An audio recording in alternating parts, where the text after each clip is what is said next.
નારદ પુરાણ એક મહત્વપૂર્ણ વૈષ્ણવ પુરાણ છે. તેનું નામ દેવર્ષિ નારદ મુનિના નામ પર રાખવામાં આવ્યું છે. તેની વિશેષતાઓ: ભક્તિના માર્ગ પર વિશેષ ભાર મૂકવામાં આવ્યો છે. સંગીત સાંવેદિક જ્ઞાનનું મહત્વ સમજાવવામાં આવ્યું છે. તીર્થ, વ્રત અને ઉપવાસનું વિસ્તૃત વર્ણન છે. ભગવાન વિષ્ણુની મહિમાનું ગાન કરવામાં આવ્યું છે.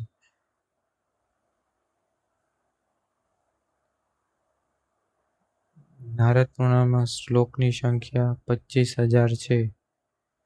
તેને બે ભાગમાં વિભાજિત કરવામાં આવ્યો છે: પૂર્વ ભાગ અને ઉત્તર ભાગ. પૂર્વ ભાગમાં સૃષ્ટિ, ધર્મ, નીતિ, યોગ, ઉપાસના વગેરેનો સમાવેશ થાય છે. ઉત્તર ભાગમાં તેના તીર્થ, મહાત્મ્ય, વ્રત, ઉપવાસ, દાન અને ભક્તિનું વર્ણન છે. ઉપાસના અને ભક્તિ.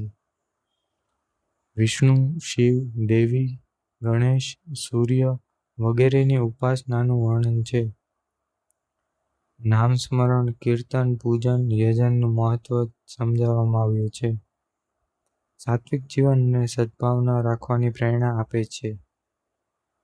નારદ પુરાણનું મહત્વ: ભક્તિ અને ધર્મના માર્ગે અથવા તો પ્રેરણા આપે છે. ભક્તિ અને ધર્મના માર્ગે ચાલવા પ્રેરણા આપે છે. જીવનના નૈતિક સદાચાર અને શાંતિ લાવે છે. આધ્યાત્મિક જ્ઞાન અને મોક્ષ પ્રાપ્તિનો ઉપદેશ આપે છે.